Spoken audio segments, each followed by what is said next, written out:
Well, hey, guys. Welcome back to the Bleeding Grave podcast. Here we are, episode 6. Hannah, it's been a while. It's been quite a while, actually, since we recorded. It's been a few extra days. Yeah, we're usually recording on a Monday, but today is Wednesday, hump day for others. I don't know where I'm going with that, but anyways. Yeah, I had a busy week. Austin was sick earlier this week. Yeah, I wasn't feeling too good, but at the same time, it's nice to have the flexibility to just record whenever. Yeah, absolutely. I mean, we got busy lives, and it's not always going to happen on Monday. Yeah, absolutely. As much as we want to be on Monday, but But that's the nice thing. The reason we record on Monday is because it gives me a full week to edit and everything. That's very true. Till we get our whole team of editors. Yeah, and my schedule is changing because I have changed jobs, which is okay. I'm really happy with the current schedule, but it will actually free up currently more time for me to do this, and even after work potentially have the mental capacity to edit and everything. So absolutely, just gives you, I feel like it'll be less pressure on you. Yeah. As well, less having stress. the very consistent daily schedule and everything will be really nice. Be very nice for you. Plus working in a place where I'm very confident in what I'm doing and in my job. That too. Very helpful. So absolutely. How are you? How are you feeling? I mean, I'm feeling a lot better than I was Monday and Tuesday. I was kind of feeling pretty nauseous, but You pregnant? I mean, I might with the burrito baby, but other than that, I don't think so. Yeah, I don't know. It just kind of just came on, and I was like, not feeling too good. Didn't want to record while I wasn't feeling too good. No, that's fair. But yeah, I mean, other than that, I'm feeling great now. It's Wednesday. It's a great day. It's windy as hell outside. It's windy and it's cold. Chilly. It's real. It's not cold. It's bone chilling cold. Mm-hmm. You literally feel it in your bones. Mm-hmm. It smacks you when you open the door. Smack. But so I was little rewind here. I was listening back to some of the episodes. You know what I realized we didn't do? What? We didn't do a shout out to Mitch for the podcast logo. Oh my God! It's 6 episodes, Hannah. We haven't said anything except for that first post on Instagram, and I feel terrible about it. Oh my God! Yes. So Mitch, we're so sorry. Mitch, buddy. It's our apologies. We share one brain cell. We half brain cell. So those of you who don't know what we're talking about, Mitch is my tattoo artist, actually, and he was the one who created the logo that you see every time you click on our Instagram, our Facebook, Twitter. That's Mitch Goggins he actually opened up his own tattoo shop. It's called Duluth Tattoo Co. Right in Duluth. Mm-hmm. Beautiful shop. I'm actually going there in late June because I actually set up a tattoo appointment with him again. Heck yeah! And I'm super excited. And Mitch is just go check out his page on Instagram. Absolutely. At Minnesota Mitch Tattoo, I believe it is. I believe that's it. His artwork is amazing. He's very... Let's see. I've definitely been trying to interact with his stuff with the podcast account a lot. Right. It is Minnesota Mitch Tattoo on Instagram. Go follow him. Hit him up for any tattoo needs. He's really good with the traditional. I always love traditional artwork, but his traditional, the way he does it, there's something about it. I can't quite describe it, but a picture's worth 1,000 words. He's just really got it down. He's got his own style. American traditional thing going on, but it's very clean. It's very clean. I could go on and on about Mitch. So, Mitch, if you're listening, just know that you have true fans for life here, and I'm hoping to get 100%. Hannah.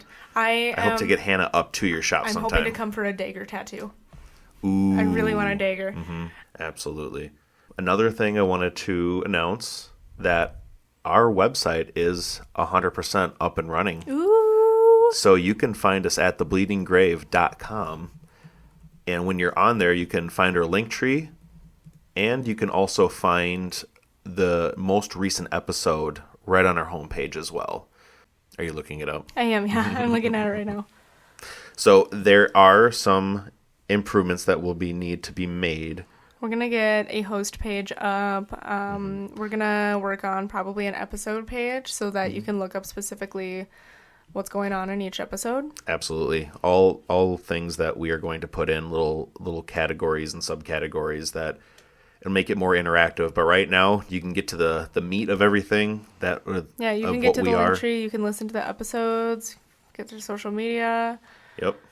Just a tiny little about at the bottom. It's good stuff. This looks awesome. Thank you, Austin. Yeah. I was pretty happy with that, and I spent quite a bit of time on it, but I know that I wanted to get it out there because I actually had a lot of coworkers say, hey, I don't have Spotify. I really don't like YouTube. Which is exactly why I wanted to do it that way. I wanted the podcast to be accessible to anyone. Yeah, absolutely. And we are working on getting on more platforms. There are some platforms that will probably be a while before we're on, but we're slowly getting there.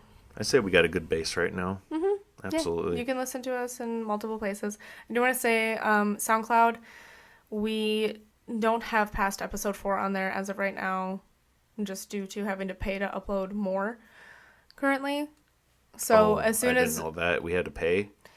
Yeah, I didn't know that either until I uploaded episode 4, and they're like, 100% of your free downloads have been used, or uploads have been used. Motherfuckers. Yeah, so just, until we get around to having the extra income and everything to be able to pay that. We is broke. Yeah, so, but like we said, it's very accessible. You can listen on the website, all of that good stuff. Not that we have many people listening on SoundCloud. We don't, but... But you can also subscribe to our Patreon to give us the monies. Speaking of Patreon, I definitely didn't get Tangent Tuesday out last week because I have been busy for well over a week and just catching my breath now. So I will get Tangent Tuesday out this coming Tuesday, which when this episode comes out will be tomorrow. You know what, Hannah? I'm going to elect that you again go first this week. Oh. Just the way my story is, I think it would be best for me to go second this week. Again. Okay. I was going to say you make the call on flipping the coin. Oh, you were going to let me call it? Yeah, I was. Oh, you're so sweet. But if you want me to go first, it's not a terribly long story. Okay, perfect, because I just want my stories. Pages of notes. So my story is pretty. It's lengthy. There's a lot of information in it.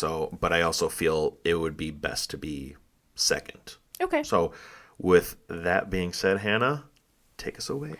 In October of 1903, the residents of a small town in Iowa started spotting strange new visitors. Over the course of a week, there were several sightings and reports until residents decided these visitors were officially unwelcome. They eventually became known as the Van Meter visitors. All right. So, a paranormal researcher named Chad Lewis, who was from Minneapolis, dubbed these creatures the Van Meter visitors. About 100 years after the original events occurred, he went and he spent a night outside the old coal mine that the creatures were said to have lived in. Ooh. He survived the night and got a great story from the locals. He's also one of the co-authors of a book, The Van Meter Visitor, A True and Mysterious Encounter with the Unknown. Oh, so they have a book, too. Mm-hmm. Ooh, I'm putting that one down. He purposely chose a neutral name, as the creatures didn't seem like they meant any harm, and no one was actually hurt in these events. Oh. Okay, so it's more just getting scared shitless? Mm-hmm. Okay. Over several nights in 1903, multiple prominent members of Van Meter's community saw a creature they'd never seen before. Did I say what state this is in? No, you did say the man was from Minneapolis. He was from Minneapolis. Yeah, Gargle. it's in Iowa. Okay. Okay, quickly, do you know what Iowa stands for? Idiots out walking around. Be nice. We want the people in the Midwest to listen to us. They make fun of us. Yeah, but I mean, look at us. At least we're Listen to our accent. At least we're not Wisconsin. That's true. Over several nights in 1903 in Van Meter, Iowa, multiple prominent members of the community saw a creature they'd never seen before. It was described as being a tall half-animal and half-human creature, maybe 8 feet or so. It had bat-like wings, a powerful odor, and a horn on its head that produced a beam of light. Its head was shaped kind of like a beaked skull. When you look at the pictures, it absolutely looks like a pterodactyl with a flashlight on its head, which is, yes, what Em said, and then that's why we drink. But they were right. It's what it looks like. You're looking it up right now? What the fuck is that? What is that? It looks like a Pokemon that they got lazy with. It looks like it does look like a pterodactyl with a flashlight on its head. Or a laser pointer. Mm-hmm. Yo, this pterodactyl likes cats. Get the laser pointer and everything. So the first sighting was the local implement dealer. And I saw two different sources on what his name was. Either the initials UG or the name Eugene Griffith. Oh, okay. And an implement dealer is a farm supplier with like tractors, stuff like that. I was about to ask, what is an implement dealer? I think if you remember when I was doing the research, I had asked you, I was like, what's an implement dealer? Because that sounds illegal. Kind of does. Sounds like somebody going to the dark Or maybe web I'm just dumb, but... No, I've never heard of like somebody like that. Like I always just thought it was farm supply, tractor supply, you know? Yeah. So, Mr. Griffith shot at the creature as it flew across rooftops, but said it didn't seem phased. Like he actually hit it, or it wasn't phased by the sound of the gun? I'm not sure. Both? Okay. I don't know. It seemed like it was just going about doing its thing. It's doing its thing and didn't care that it was getting shot at. Just doing its visiting. It's visiting. It's Van Meteren visiting. Yeah, it's Van Metering visiting. The following evening, there were multiple sightings. The town doctor was awoken by the creature making a sound and ran outside with his gun to chase what he thought was a robber. The same night, the town banker, Peter Dunn, was also awoken by noise, and he shot out the front of the bank from the inside. He was sleeping in the bank. Don't know why. It was okay. But he was sleeping in the bank. Huh? He waited until morning to check outside, but when he did, there was nothing there but 3-toed tracks, which he took plaster casts of. Oh. But as far as I can tell, nobody knows where these casts are. Yeah, I made some casts. Some sources say that another person saw the creature climbing down a telephone pole after being shot at. The residents said then it flew out of town towards the old coal mines. And I'm not sure if this was the same night or not, but the next night, the hardware store owner woke up from a strange sound and found a creature on top of a telephone pole. He shot at it, and he said it just shone its light on him and sprayed the air with a strange odor. Why does this sound like some Scooby-Doo shit? I don't know. He said he didn't remember anything else from the night after that. Of course. Of course, because why? Yeah. Why? It must be the odor. It's got to be the odor. The town eventually assembled a group of men to go to the town mine where the creature was rumored to live and, quote-unquote, take care of it. Did they have pitchforks and torches? Basically. Okay. They went to the town mine in the evening before the creature left its home for the night and watched it leave. They waited all night until it returned. Some sources say that it either came back with another smaller and identical creature, or the smaller creature came out of the mine when the other one returned. When the mob opened fire on them, the creatures returned down the mine and they were never seen again. Just like that. And years later, the mine was sealed up. Just like that. Just like that. Okay. So this is still debated by some, or just found curious? Yeah. So I think how it went down is still debated by some people. And just all of it in general. Otherwise, some people just... Like, everyone's account is different of what they saw? No, I think just the idea of the Van Meter visitors, the story as a whole, it's still debated by people whether it's true or not. Okay. And some people, like me, just find it really curious and interesting. I mean, that's fascinating. I mean, if it's true, I mean... if they a creature, sound like, cute as heck. I mean... I love dinosaurs. Until it's got you in its claw back to He didn't hurt anybody. He was just visiting. Just poking around. True. Just checking out the things. Okay. Some people claim they've still seen strange things in the area. That didn't really elaborate, but just weird, spoopy things. A lot of people believe that the visitors died in the coal mine. Before or after it got sealed up, do we think? Either. Okay. Well, I guess, I mean, they died before. It doesn't really matter that they sealed it up. If they sealed it up, they died. Yeah. Or they used those mines and they found another way out and they found some other place to live because humans are terrible. Yeah. I mean, honestly. But I guess I might have the same reaction if I saw something big, giant flying around. Oh, yeah. I'd be absolutely terrified, but that's besides the point. I'm maybe sitting not in a shooting a gun at cozy them. home talking about this spoopy thing. So I'm fine. Yeah, we're both fine. We're both fine. There's a few theories about what these creatures are. Extraterrestrial or extra-dimensional beings. Oh. Dinosaurs, obviously. Obviously. flaws in eyewitness memory. Yeah. Yeah. Yeah. Or our favorite, not our favorite, just a hoax. Hoaxes, man. Okay, but guess what? What? Every fall in town, in Van Meter, there's a festival in honor of the Van Meter visitors and their lore. Every fall? Every fall we have to go. Oh, absolutely. We have to go. We had to take a weekend. This is just in Iowa, right? Yeah, it's just in Iowa. This is easily a day trip if we really wanted it to be, but a weekend, absolutely. We can get that done. We'll do that. We'll make a whole episode on that. Oh, absolutely. So that's the Van Meter visitors. yeah, I've never heard of the Van Meter visitors before. I know. That is, I mean, like, I heard a lot of different cryptids, but this is first a dinosaur. Aren't they so cool? I love them so much. But didn't you say that they were half animal, half human? They were kind of described as being like half animal, half human. I think that's because of the general kind of shape of the body. Like, to some, if you're not getting a good glimpse of it, it could look like it's just on two like normal legs. Okay, because I was looking at the illustrations that they had, and it all just looked like a pterodactyl with a flashlight on its head, or a pterodactyl with a horn or a laser coming out of its head. Yep. But I did see the beak, and it does look like, it almost looks like a skeleton kind of pterodactyl. It's spooky. I mean, yeah, I probably should have bricked too if I saw it. Like, and honestly, with that idea of it being like an extraterrestrial or interdimensional, like, it looks like something that just fell through a wormhole and ended up here.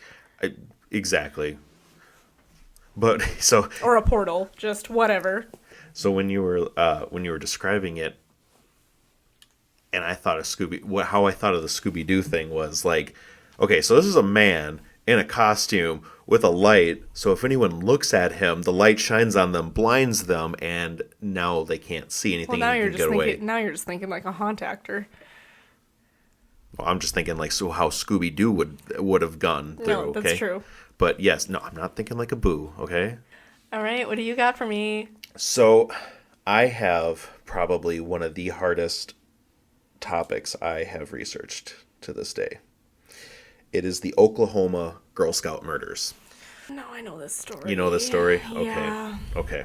So the Girl Scout murders happened at Camp Scott in Oklahoma, just about an hour west of Tulsa.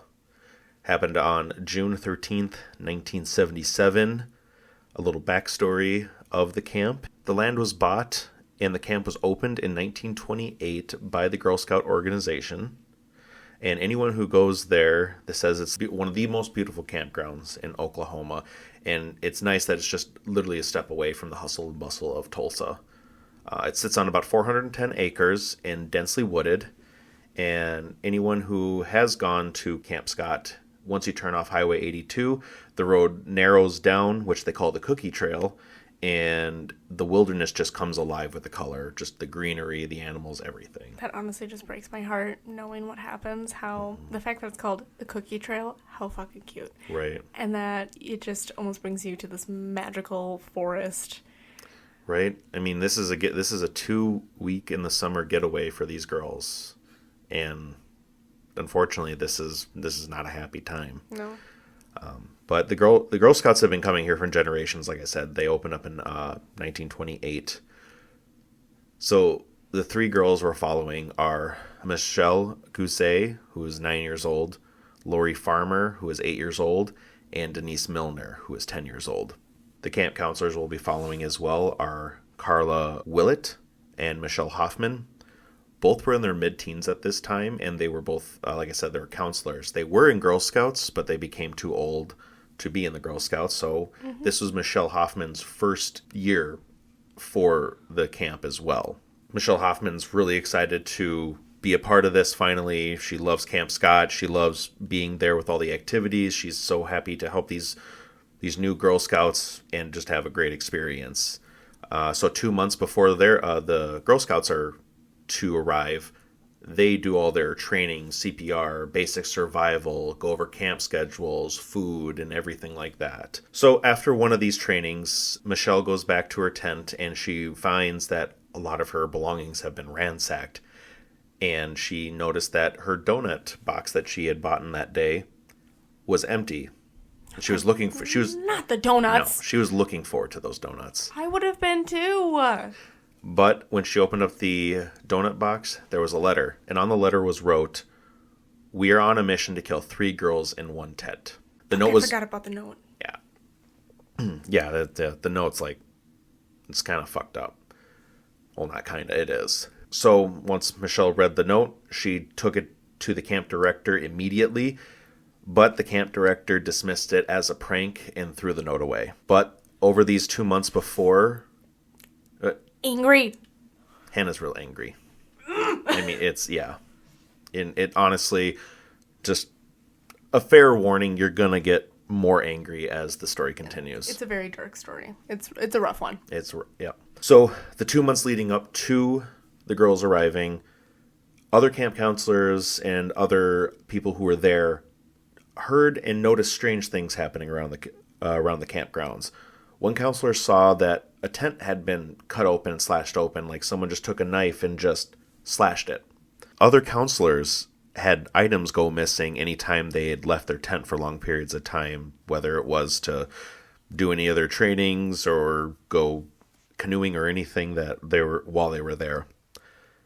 Others heard strange noises off in the distance as well, and usually at night. Another counselor said that they noticed food going missing from the cafeteria as well. So, fast forward, finally, the day has arrived. The girls are ready to go to camp. It is now June 12th, 1977.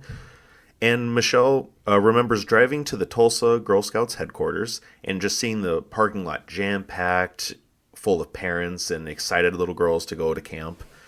Big old smiles on their face. During this time, during all the chaoticness, Michelle recalls seeing Denise Milner with her mom, and she can tell she was very nervous, as Denise was the only African-American girl there. You could see how she could be nervous back in the late 70s. Yeah, absolutely. So Michelle decides to walk up to Denise and her mother, her name was Betty, and to introduce herself as one of the camp counselors. Betty was saying to Michelle how Denise was feeling very homesick and didn't really want to go to camp. Michelle offered Denise that she come ride with her on the bus, and Denise was very hesitant. Betty told her daughter if she is feeling unwell when she's at camp and she doesn't want to be there anymore, she will come right to Camp Scott and pick her up. But once on the bus and down the road, Denise was starting to sing camp song all the way to Camp Scott with the other girls. And once there, Michelle could see how Denise wanted to be there now. So it was nice that it was a little trip like that and a little everyone camaraderie. And where everybody just kind of naturally comes together, and that's really fun. Yeah. So after unloading all their luggage and putting all their sleeping bags and all their belongings at their tents, Carla, who is one of the other camp counselors I mentioned earlier, saw Denise, and she actually helped introduce Denise to her new tent mates, which were Lori and Michelle. Okay. None of them knew each other, but they seemed to bond very quick. Dinner time came around, and everyone was eating in the cafeteria, and once everyone was about done eating, an early evening thunderstorm rolled in, and it was darker than a usual thunderstorm for that area, which by some accounts, people were saying it was very, very dark there. One girl even wrote in her diary, "It was the darkest dark I have ever known. I couldn't tell if my eyes were open or shut." I mean, that's dark. I've seen some pretty dark, some storms, and it's like, wow, like I just imagine like that cloud pack that's got to be there to get that dark. Yeah. Once the storm had passed and lightened up a bit, Michelle and all the other camp counselors took the girls to their tents, told them all good night, and told them how much fun they were going to be having the very next day. But around 1:30 a.m., Carla woke up to this strange sound that she's never heard before. She described it as a guttural moan. And several other campers and counselors heard the moan as well. So about roughly a half hour later, one camper was awoken to someone opening up the tent flaps with their flashlight. You could see the flashlight moving around and a lot of rustling going on. Didn't think too much of it. Maybe it was one of the other campers that had to go to the bathroom or something. Now around 3 a.m., another camper heard a scream coming from where Denise, Michelle, and Lori's tent were, and they were way on the end. And at the same time, another camper heard someone crying out for their mother. But the campers who heard this were unsure of what to do, so they just went back to sleep. But oddly enough, interviews of the camp counselors, no one heard the cries. They only heard that guttural moan that they heard earlier in the early morning. So day breaks and Carla wakes up around 6 a.m. Everything is still very still from the storm and very damp. But Carla decides to head towards the showers to get an early morning shower in and get started with her day. As she's walking down the trail, she saw something near the bottom of a tree, just off the trail a bit. She gets closer and she saw sleeping bags. And she's like, weird, what are sleeping bags doing out here? Well, she was going to grab them, hang them up so they could dry off and find out whose sleeping bags they were. But just a few feet away, Carla looked over and saw a girl on the trail, naked, and she could tell she was dead. At this time, Carla ran for help. Carla got the camp director and the nurse, and they ran back to the scene as fast as they could. And at this time, Carla was trying to rationalize what had just happened. She thought to herself, this girl must have gotten so scared from the storm, ran, didn't see where she was going, hit her head on the tree, and died. If only. If only. Which would still be tragic, but... When all three of them got back, Carla now realized what was going on, and the horrible fear started to set in. The director and nurse saw the girl on the trail, and that's when Carla realized it was Denise Milner's bloodied up and beaten body. When the sleeping bags were opened, they found Lori and Michelle stuffed into the bottom of their bags, like someone had thrown them over their shoulder in the sleeping bag to carry them. Both Lori and Michelle were beaten and bloodied as well.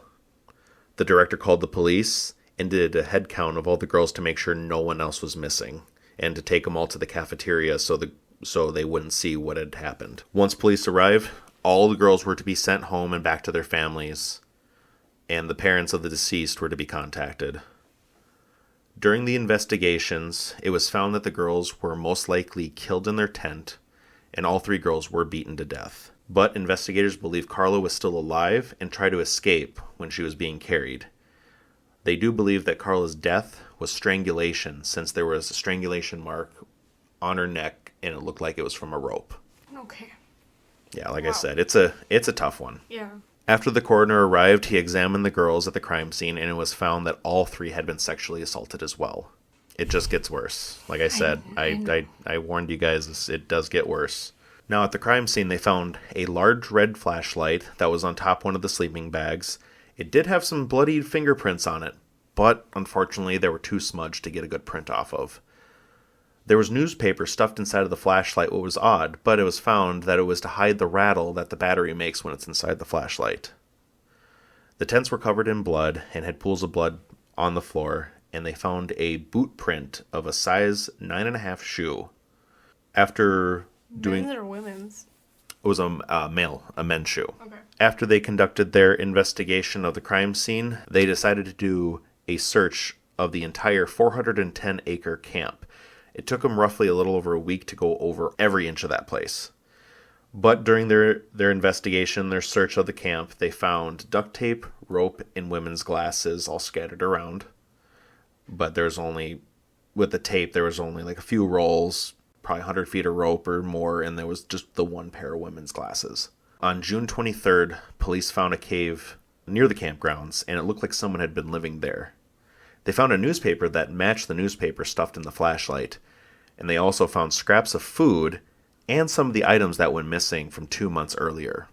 While searching the cave, police found a message that was etched into the side of the cave wall. And the message said, "The killer was here. Bye-bye, fools," with a date next to it, 77/6/17. So June 17th, 1977. The murders occurred on June 13th, 1977, which led investigators to believe that the killer was there the entire time up until the 17th of that month. And with that, I can't wait to continue this on next week's episode. Oh my god. Lord. Okay. Wow. It's a lot. I felt like there's a lot more information when it goes on with the investigation and everything. Yeah. And I felt that it would be right to split it up. That's fair. That's totally fair. And leave you with a little cliffhanger. Yeah. Woof. I mean, right away, it's a lot. It's heartbreaking. It's very heartbreaking. I mean, these girls are going here for 2 weeks of fun and adventure. I just keep on thinking about how little they are. I mean, yeah, like, they were, 8, 9 years old. I mean, They had their whole lives ahead of them. They were innocent. Mm-hmm. Innocent little girls. Just going to summer camp. And there was one who didn't even want to go to summer camp. I'm sure her mom just feels terrible. Not that she should. No. I will say with this, know that this was going to happen, but no. But yeah, this story is one, and I will say the case is still open to this day. Not to give anything away, but this case is still open. Yeah. It's very widely you ask anyone in the state of Oklahoma, they know this case. All you have to say is Camp Scott, and they know exactly what happened. Like, it's terrible, but at the same time, I can't wait to finish the story next week for everybody. It's terrible, but that's why we cover these stories, to tell these people's stories, to bring light to it. Absolutely. And I know many people have told this story, podcasters. There's been many documentaries on this particular case as well. It's widely covered, but at the same time, it's just another outlet for a story like this to be told. Yeah. And like Hannah said, that's exactly what we're here for, is to tell these stories. Mm-hmm. Tell these stories. For the good, for the bad, for everything. Sometimes to honor these people who have suffered. So, with that, I'll do... You gonna end us off with a fun fact to lighten the mood a little bit, Hannah? So it has to do with thunder. Great. Which I hate because of the thunderstorm in your story. Why is there... every week, Hannah, there's something. There's just something that's like, you talk about something, I have a fact about a little synchronicity. There's a little synchronicity. So, thunder following a funeral means the person's soul has reached heaven. So I guess it's not a super dark one. Which makes me feel a lot better because there was a thunderstorm after my grandpa's funeral. There wasn't there? Mm-hmm. It was raining. We were standing in the rain during the burial. He knows how to do a good send-off. Mm-hmm. No, he sure does, especially considering he sent a hawk straight up my car right after we left, too. Oh my god, I remember that Snapchat. Mm-hmm. Oh man, the panicked look on your face. It was right there. It almost landed on my car as I was driving my car. And I've never seen a hawk come that close to a vehicle. At least not personally, but... So, mental note to do a story that's not so dark next week. Yes. Yeah, for the Girl Scout Murders Part 2. Yeah, I'll try to find something a bit more lighthearted. I will say as well, as of 2022, so just last year, more evidence came out. Ooh. So, be looking forward to that on next Monday. The next episode. I was going to say something else, but I can't. I don't know, like you can hear it. Like, you can hear it in our voices. Just one. It gets you. Like, trying to... Gonna have to go play Ooblets and eat some ice cream to feel better after those. We're just going to, we're going to have to decompress from this one a bit. Yeah, absolutely. With that being said, all of you make sure that you're taking care of yourselves. And you're kind to yourselves as well as others. Just throwing that out there because this was a heavier episode. And there's probably going to be a lot of big feelings. I can think of a couple people off the top of my head that I know it's really going to hit hard for them when they hear it. So we love you all. And absolutely. We love you all. We hope that you are all okay and you're healthy and happy and just taking care of yourselves. Well, thank you for joining us on episode 6 of the Bleeding Grape podcast. Until next time, stay fresh. I'm trying. Wow, okay. I'm trying. Stay fresh, he says.